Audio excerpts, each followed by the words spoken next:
The room was chaos, flashing monitors, frantic footsteps, voices muffled behind masks. I could barely make out the words. My chest burned like I had swallowed fire, and I couldn't pull in air fast enough. Everything was a blur. Overhead lights smeared into one another, and the cold sweat on my skin made the hospital gown cling uncomfortably to my back. I tried to lift my hand. It didn't move. The oxygen mask pressed against my face, hissing its rhythm. I felt more like an object than a person. Hooked up, monitored, managed. I couldn't remember how I got here. One minute, I was cleaning up the kitchen. The next, a sharp pain in my side, collapsing on the tile floor. Then, black. And now this. Through the swirl of nurses and the sharp beep of machines, I caught sight of her, my sister. She wasn't running, wasn't worried. She walked in like she owned the place, phone in one hand, bag slung over her shoulder. Her face, completely still. Like she was walking into a board meeting, not an ER. I don't know why, but something about the way she looked at me, unflinching, like I was already gone, sent a chill deeper than the oxygen could reach. A few weeks earlier, it had been Thanksgiving. Everyone was there, our parents, cousins, aunts with their wine and opinions. I remember the smell of stuffing, the clink of glasses, and the tension that always floated under the surface. Every family has that tension, right? She made a joke about how I always land on my feet, even though I'd been between jobs. Everyone laughed. I smiled. That fake kind of smile where your teeth show, but nothing else moves. She always had that tone, like concern dipped in judgment, and then she brought up Dad's finances. Just in passing. But enough for everyone to glance at me. I wasn't dumb. I knew what she was doing, just like always, setting the stage. I shook the memory. Now back in that hospital bed, breath shallow, I heard it. Clear, deliberate. Doctor, just remove her oxygen. Let her go. Her voice, calm, like she was ordering takeout. I blinked hard, certain I misheard. Maybe my brain, starved of oxygen, was twisting things. But then I saw the doctor pause. His hand froze midair. That hesitation, it told me everything. She meant it. This wasn't a joke. This wasn't drama. She wanted me gone. I tried to scream. Nothing came. My mouth moved, but my body didn't follow. I was trapped inside myself, watching it happen. I could still hear her voice from when we were little, telling bullies to back off, wrapping her arms around me after nightmares. That girl was gone. Now she was someone else. Cold, distant, ruthless. A question twisted through me like a knife. Am I even worth saving? Years of bending over backward, giving up pieces of myself for this family. Was any of it seen? Did it matter? I gave up my college scholarship to stay home after Mom's surgery. She never said thank you. None of them did. Just expected it. I thought of my daughter, Elise. Her giggle. The way she'd hold my face in her tiny hands like I was the only thing that mattered. She needed me. She always had. She's why I couldn't die here. Not like this. Then, the doctor leaned in. Close. So close I could see the stubble on his jaw. He whispered, I don't agree with her. Blink if you want to live. My eyes, heavy, fluttered once, twice. He nodded, almost imperceptibly. And then he turned to her, voice steady, professional. I need to run one more scan before we make that call. I didn't know what that meant, but it was something, a thread, and I clung to it. I wasn't just afraid anymore. I was furious. Lying there, unable to move, I replayed every time she stepped in front of me to take credit. Every time I backed down, let it slide, tried to keep the peace. Screw that. She wanted something. Maybe the house. Maybe the life insurance. Maybe just the satisfaction of removing the last person who remembered what she used to be. But I wasn't dying for her convenience. Not today. Inside my head, I began planning. Not for revenge, not yet, but for clarity, for truth. If I got out of here, I was going to find out why, and I was going to make sure she didn't get away with it. As I lay there, paralyzed but alert, I remembered something she didn't know I knew. I kept my eyes closed and my breathing slow, trying to look like I was asleep. But my mind wouldn't stop racing. Her voice still echoed, twisted and sharp. Let her go! Over and over, like a broken record scratched into my skull. Every beep of the monitor felt louder. Every murmur in the hallway made me flinch. The nurse who came in earlier seemed quieter now, more careful. And the doctor, he didn't meet my eyes anymore. Something had shifted after that whisper. They knew. And worse, they weren't sure what to do with it. I wasn't just someone she didn't like. I was someone she wanted gone. And somehow, I still didn't feel surprised. A few months ago, I was at Dad's house. The lake house. We were all gathered in the living room, those awkward, quiet Sundays where you pretend you're still a close family because you share a last name. She'd been sipping her wine, one leg crossed, perfectly polished like always, and said, "Dad's leaving the lake house to me. You should be okay with that, right?" I blinked. Just like that. No discussion. No fairness. I opened my mouth, but before I could say anything, Mom chimed in. "You don't even like lakes, honey." I remember laughing just to keep the peace, but inside, I felt a small snap, like a crack in a windshield before it spreads across the whole pane. That was the first time I realized I was being erased. Slowly, politely, permanently. And when I asked, "What about Harper?" They both shrugged. "She's still young. She doesn't count yet." Now, in this hospital bed, watching the door creak open and Edie walk in, I felt that same crack stretch further. She smiled like she hadn't tried to kill me 12 hours ago. "I brought flowers," she said, setting them down. They were wilted, cheap, probably from the gas station. She pulled up a chair. The nurse gave us that "I'll leave you two alone" look and shut the door behind her. Edie leaned in a little too close and said, "You're lucky to be breathing. Some people don't get second chances." I stared at her, blank. She thought I didn't remember, that I was foggy enough to forget what she said in the ER, but I wasn't the one who should be afraid of breathing. "You pick Harper up from school?" I asked. Her eyes flicked. "Oh, I think Mom's handling that." I didn't let up. What would have happened to her if I hadn't woken up? She blinked, a little too slowly. "Oh, stop. You're awake. That's what matters." But it didn't sit right. The way she said it. Like she already had a plan in place for me not waking up. I didn't show anything on my face. I just logged it. Later that afternoon, after she left, I stared at the ceiling for hours. My throat was still dry, but the anger was rising again, warming me from the inside.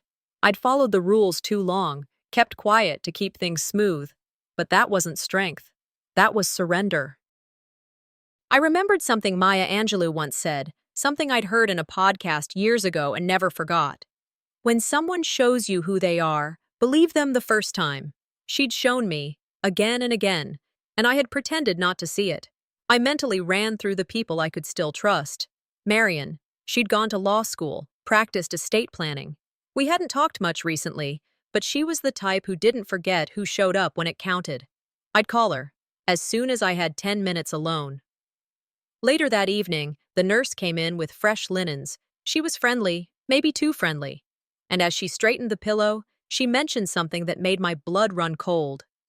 "Your sister's been in with the admin folks all day, reviewing your paperwork. She must be worried sick." Paperwork.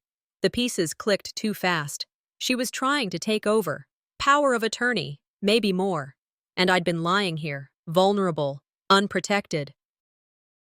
I thought back to a conversation with Dad, how he once told me he'd set up something for Harper. "So she'll be okay, no matter what," he'd said. But I never saw anything official. No documents, no names, just promises. Now I realized Harper wasn't protected. And I had been stupid enough to believe they ever would. Not anymore. "She's not going to be a pawn in your game," I whispered. "Not my daughter." Around midnight, when the hallway lights dimmed and most of the staff had disappeared, I carefully reached for the hospital's landline. I had memorized Marion's number a decade ago. Funny what sticks. The phone rang twice. "Hello?" "It's me," I whispered. "I need to revise my will, tonight." There was a pause. Then footsteps in the hallway. I hung up fast and shoved the phone under the covers. The door creaked. She was back. She stepped inside with her usual smile, but this time, I was ready to see what was behind it. Rain tapped against my apartment window in Savannah as dawn crept in. I woke up suddenly, haunted by the gala memory. My name misprinted, laughter hushed, eyes turned. I pressed my fingers into my temples, trying to ease the throb of shame. My phone lay on the nightstand, screen dark. I reached for it, but my hand faltered. I couldn't call Harper, our voices too small compared to the damage. I remembered standing there when Presented to Edith Harlow appeared on the screen. My throat closed. Edith's smile felt like a challenge, a public ceding of power that erased me. I had given speeches, done groundwork, but that night made me question whether I was always going to be the placeholder. The words echoed. How many times must I be erased for them to believe I don't exist? Later, Marion's email arrived, draft of Dad's will from 10 years ago.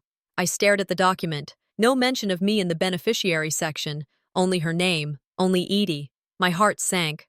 Not a mistake. A plan. I called Edie, voice trembling.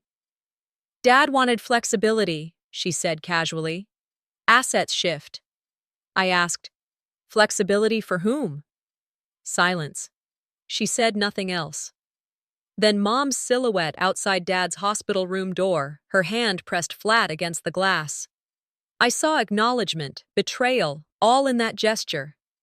I thought of mornings spent babysitting while Edie flew to fundraising events.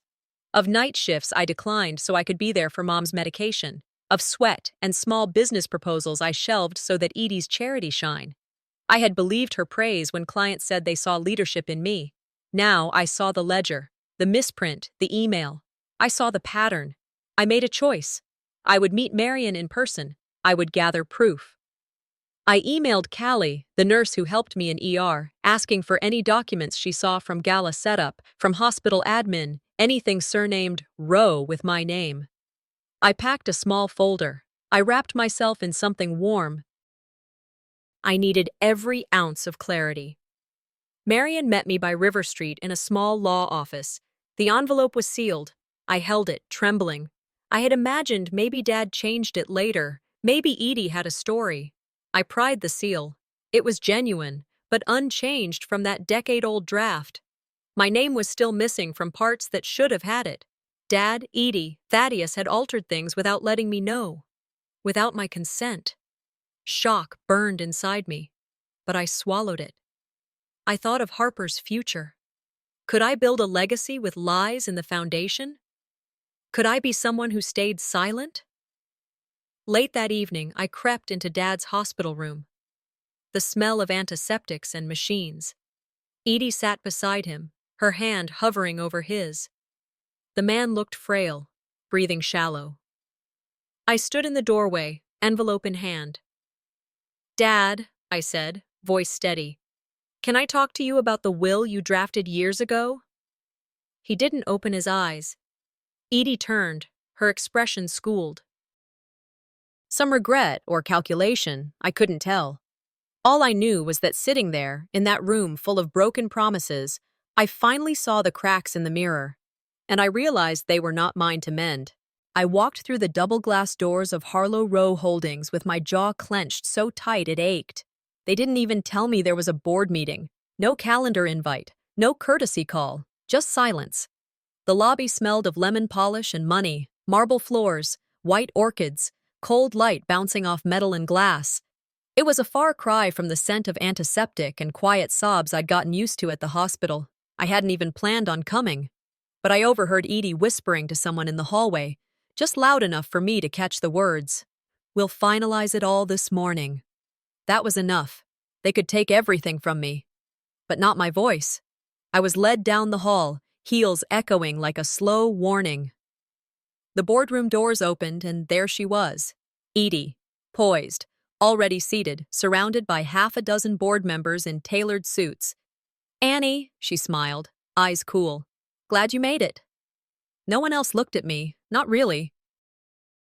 Polite nods, neutral expressions, cold hands under warm gloves. They passed around papers, ownership structure, voting rights, executive designations. When I asked for the ownership ledger, Edie didn't even flinch. That's business strategy, dear, she said, like she was explaining taxes to a child. And when I pointed out that my name wasn't on the new voting agreement, she shrugged. That file was outdated. Outdated, That's what I'd become to them. Not family, not founder, just an expired attachment to be deleted and archived. I felt my hands tremble, but I didn't flinch, not this time. Across the table, I caught Gus's eyes. My brother sat stiff, shoulders tight. He didn't speak, but he looked at me like he wanted to. I spoke clearly, calm, mentioned my years in operations, how I saved the riverfront property deal in 2012, how I was the one clients trusted when things went sideways. They all listened, sort of. But I could see they were rehearsing their dismissals. Then my phone buzzed. Callie. The nurse from the hospital had sent the document, an archived intake record listing me as co-owner of HR Holdings, submitted during Dad's last admittance. I flipped the screen to the board. This is dated. It's your database. From your own hospital. See the name? I pointed. It's mine. The boardroom shifted. Eyes darted. Chairs creaked. Whispers began like distant thunder. Edie sat straighter, smiled thinner. Medical files aren't legal documents, Annie. No, I said. But they match what was once true, and someone had to lie to make it untrue. My voice didn't shake. Not this time. I thought of Harper, her voice on the phone last night, asking if I'd be home for dinner. I thought of every version of myself I had swallowed to make them comfortable. Then I remembered being 12, holding a clipboard next to Dad on a build site, thinking, just for a second, that I might matter more than my silence. Gus cleared his throat. I remember, he said. There was a meeting. Years ago. Your share was in it. Dad said your name. He wouldn't meet Edie's eyes. Another board member leaned forward. Older man, been with the company since the beginning. Maybe it's time we reviewed that. Edie reached for charm. We all want the same outcome. No, I said. We don't. There was a knock at the door. Marion walked in, calm and composed, holding a sealed manila envelope. This is the original, she said. From the legal archives, signed by your father 10 years ago. I stood. Took it from her hands. The seal was old, brittle. Edie opened her mouth to protest. Let me read it, I said. I didn't ask for permission. My hands shook as I pulled out the pages. It was all there. Every name, every clause, every erasure. And one question echoed in my head like a siren. Will they believe me when I read it out loud? I woke up in my own bed, but nothing felt like home. The apartment was quiet, too quiet. Rain drummed lightly against the window. On the coffee table, Harper's Get Well Soon card caught a stray beam of morning light. I stared at it for a long time, feeling a hollowness where hope should have been. I closed my eyes and saw my father's face at the will reading, empty, distant. He looked more like a judge in a court than a dad who knew his daughter. A text buzzed. Let's talk like adults, one last time. It was Edie, civil, final, enough, I decided. I won't beg, I will warn. Edie sent a brunch invite at Mom's house. Light morning sun through lace curtains, church pew chairs in the parlor. She wanted optics. I felt the trap before I entered, but I went anyway. Marion insisted I bring records. Harper came with me, shy and hopeful. I wore something simple. I had a folder in my bag. Copies of the old and the new wills, email drafts, hospital records. I told myself, this time I walk in knowing what to say. Palms sweaty, heart thumping, but I was ready. Mom greeted us at the door, warm voice. Still upset about the business stuff? She asked, before I even sat. Edie smiled, too practiced. Can we not make this dramatic? She said, palm brushing dust off her skirt. I placed my folder on the dining room table. The wood was scarred from decades of family dinners that never healed anything. I said, this is dramatic, and this is reality. I looked at Mom, Edie, even Dad. You left me out. You left Harper out. Edie tried to laugh. The sound was brittle. I began reading aloud the discrepancies, how my name vanished, how Harper's name never entered documents once promised. The air grew taut. Harper appeared from the hall. I recognized that look, the hesitation. She heard Edie whispering something about me being entitled and emotionally unstable. I stopped mid-sentence. Harper said, Mom? I turned, looked her in the eye. I've never been the victim, I said, voice firm, but I'm done being silent. Harper's eyes brimmed. She stood there, small in the doorway, seeing the person I always wanted her to see. Protective fury roared in me, not for myself, but for her. She deserved better than lies behind pretty smiles. I laid it out. Any further action against me or Harper will be met with legal action. I slid Marion's signed statement across the table. This is no longer just family. It's now law. Silence. Mom's hand paused in mid-lift. Edie's jaw tightened. She said coldly, "You wouldn't dare." I met her blind eye to eye. I already did. The room shrank, all eyes on me. I held the folder like armor. My voice didn't shake when I said what needed to be said. After brunch, on the way home, Harper walked quiet beside me, the traffic hum between us. She asked gently, "Why are they so mean to you?" I swallowed. The answer was bigger than pain. Because sometimes telling the truth threatens those who built their lives on lies. She nodded, tears glinting. "I'm glad you told it anyway." I squeezed her hand. That night, hung over with the sting of confrontation, I flopped onto the couch. My phone lit up. Marion calling, urgent. "The board meeting transcript got leaked," she said, "including what you said." I asked, "How?" She paused. "Someone on the inside, maybe Gus, is feeding info to the press." My chest tightened. I realized I didn't want this public. But once it was out, there was no turning back. This was never supposed to be public. But now everything is exposed. I woke up to the phone buzzing before coffee. Missed calls, messages. Marion texted, "It's gone viral. Your speech, everything." My stomach dropped. I turned on the news, local stations quoting snippets, my own voice twisted into headlines. For a moment I felt victorious, the truth finally out. But truth doesn't stay pure once everyone wants a piece. Headlines showed, "Daughter left to die by sister?"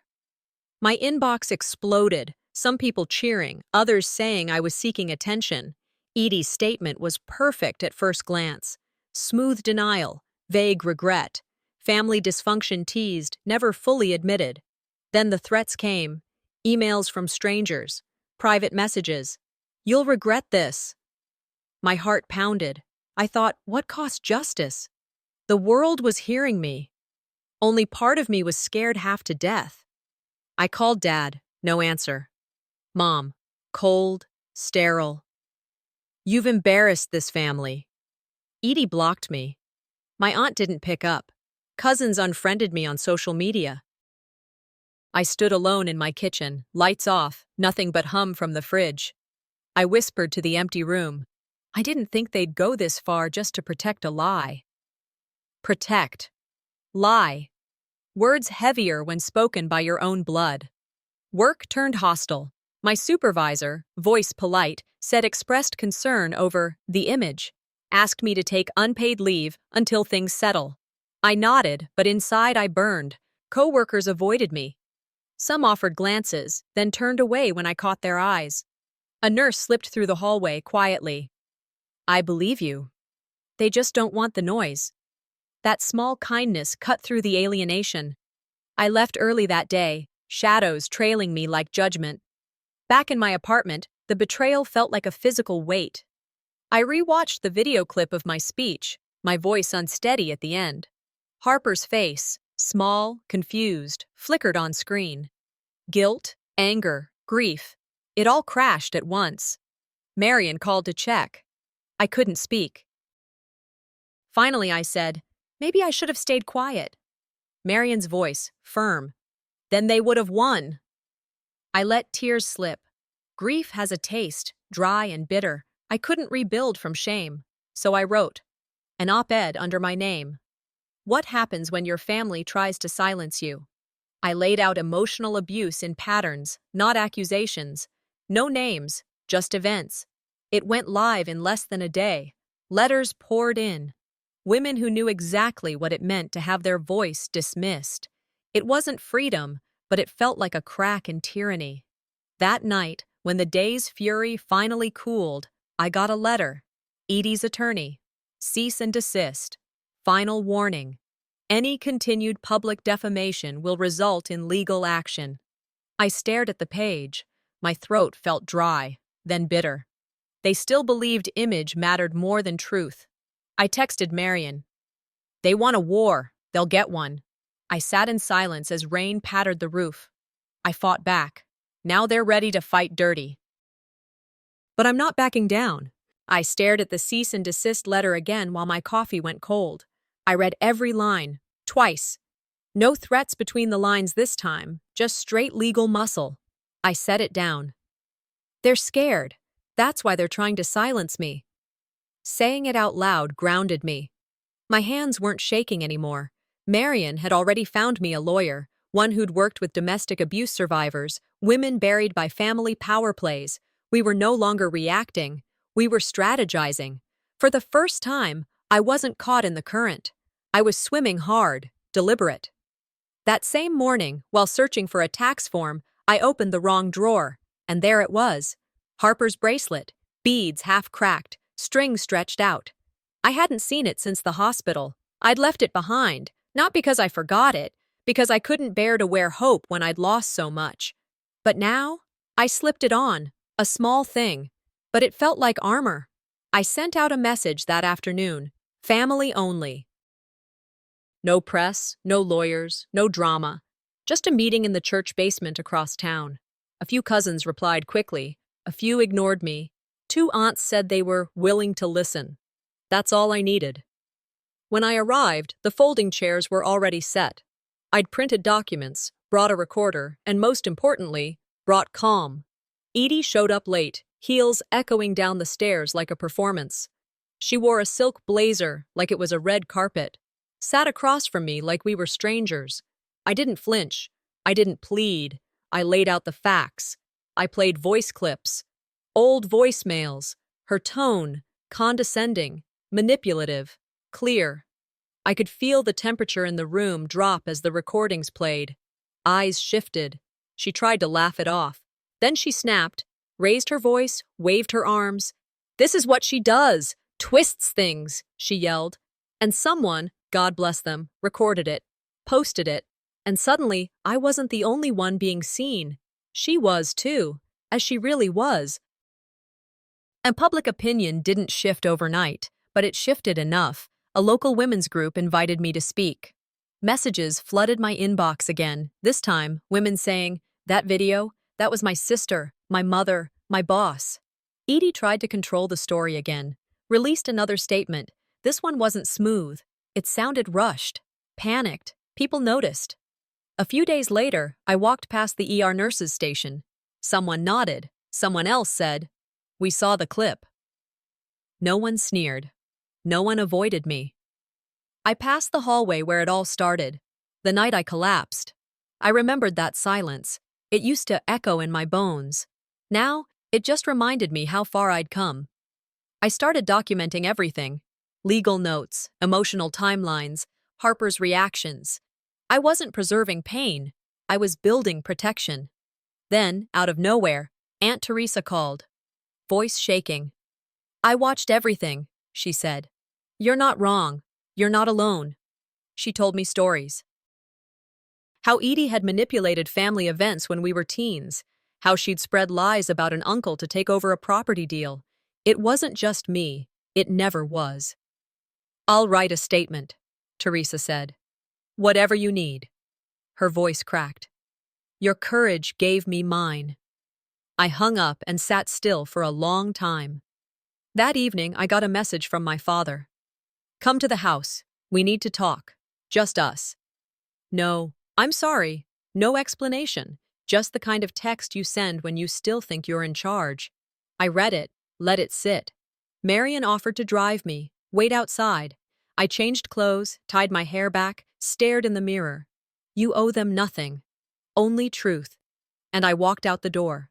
Not their daughter, not their victim, their reckoning. I parked on the street, engine off. Marion waited in the car, quiet. I glanced at Mom and Dad's house, familiar siding, dusty walkway. The sun was low, late afternoon, golden, forgiving. The front door stood ajar. No loud music, no voices, just a hush, a performance in waiting. I took a breath. I stepped inside, leaving doubt behind. I wasn't walking in as someone who hoped. I walked in knowing. Dad sat at the head of the dining table. Morning light stretched across the mahogany top. Edie by his side, arms crossed, expression iced. Mom's voice echoed, rehearsed. "Let's keep this civil," she said. I offered a small smile, not for them, for me. "Don't worry, I've come prepared," I thought. I put down my bag, took out my timeline, dates, hospital records, text screenshots, everything I'd gathered. My heart trembled, but my voice did not. Dad leaned forward. "You've changed, Annie," he said, his tone soft but heavy. "We all know you feel wronged."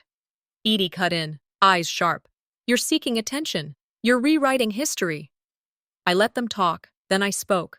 I quoted the doctor's words, the whispered, "Let her die." A gasp rippled. I said, "You don't get to rewrite what I lived through." Truth laid bare. They didn't expect proof. They didn't expect the check of the voicemail I held, the text I clutched. They stared. I took out my phone. I played the voicemail, the one Edie left by mistake. Her voice, cold. "If she dies, that's on her. She did this to herself." The room trembled with the weight of that sentence. I said, "Even if I forgave you, I can't let Harper think silence is love." Edie's lip quivered. Dad's hands clenched. Mom's stare flickered. They tried to deny. Out of context. Misheard. All familiar lines. But I wasn't standing for excuses. Harper appeared in the doorway, eyes wide. Marion had brought her. She saw me. She saw Edie. "Why are you all fighting again?" Harper asked. Young, but too old to be surprised. I knelt. "We're trying to find truth, so you don't grow up thinking lies are safe." Her voice, small but fierce. "You lied to me." It cut deeper than any legal battle. I saw all of us in that moment. She was speaking from a place I'd protected all these years. My voice softened, but firm. Love doesn't choose convenience over truth. Mom's eyes welled, her lip quivering. "We were scared," she whispered. I answered, "And I was dying." Harper clutched my hand. It was the first time she's held me after that night in the hospital. Not because I was weak, but because I stood. Dad rose, turning away. Edie walked past me like I was invisible. Mom lingered. I stood alone, but not broken. I said, "What do you want from us?" No one answered. I left without slamming the door. Silence enough. In the driveway, Marion squeezed my hand. "It's not over, but it's finally real," I said, voice soft. Later, as we drove off, I saw something under the windshield wiper. An envelope. My name scrawled across it. I opened it in the passenger seat. A single line in Edie's handwriting. "You may think you've won, but you don't know everything." I looked deeper. The photo inside, me in the hospital, unconscious, a hand holding mine, someone I didn't recognize. There are still secrets you never uncovered. I lie in bed, photo from Edie's letter beside me. A stranger's hand holding mine in a hospital room I can't fully remember. It unsettles me, not with fear, but with questions. Why now? Marion calls, tells me maybe it's time to stop digging. Maybe it's time to let go. I'm not ready. Closure isn't surviving. It's knowing every corner. I pull my phone close. I dial the hospital number again, hoping someone still remembers that night when I couldn't fight for myself. A week later, the nurse who answered looks older on the phone. She pauses, then says, "A man came in late that night, said he was her father." My breath catches. My dad was supposed to be on a business trip. I check dates. Records show he wasn't present. This man, she says he had an accent, whispered, "She doesn't even know." I push Marion to drive with me north, 5 hours, to a small coastal town. We follow the address from visitor logs. I sit in the car outside a modest home. A man opens the door. He looks like me, older, worn, hands nervous, eyes soft. His name is Raymond, 60-something, soft-spoken. He pours coffee into chipped mugs, knows who I am, Speaks my name as if he said it 1,000 times in his head. Your mother and I, we were young, he says. She was told to keep you away. I listen. He never stopped trying. He heard about the ER incident. Edie contacted him once, guilt in her voice. He stayed just outside the guard's view until the nurses shut the door. The photo, baby me in his arms, was taken that night. He stayed long enough to be seen, then asked to leave. Raymond hands me a letter Edie wrote to him years ago. In it, she says, "She had his love, his attention. I had nothing. That's why I resented her." Jealousy, not hate. I read each line. I cry, for the child inside me who believed unworthiness was her reflection. Not for Edie. For the years I doubted I mattered, it hurts. But clarity cuts clean. Back home, silence across the porch feels different, not heavy, quieted by truth. I cook dinner with Harper and Marion, warm light in the kitchen, simple meal. I say, sometimes love is messy, but truth helps it grow. Harper asks quietly, will we see Raymond again? I nod. If you want. She draws a picture, the four of us, Raymond's smile, Dad's face softer. No judge, just our family. I begin writing again, not as victim, as someone who lived, who chose clarity over comfort. I journal every detail, publish pieces anonymously, not for applause, but connection. To the person who believes she's too broken to be loved, you're not. Emails flood in, women sending pieces of their story, some about sisters, some about mothers, some about silence. Morning comes early. I drive to the shore alone, watching waves crash under pale sunrise. Raymond beside me, but not touching, just present. You remind me of your mother, he says. I want to ask if that's good or bad. I say, I'm building something new. Can I be part of it? He asks. When you're ready, I say. We watch sun split the water, warm. That afternoon, I get mail. No return address. Inside, one sentence. There's more you haven't asked. Below it, a Polaroid, baby me in someone's arms. Someone still unnamed. I hold the photo, the smell of paper, the weight of possibility. Is truth ever complete? I don't know, but I've earned the right to keep asking.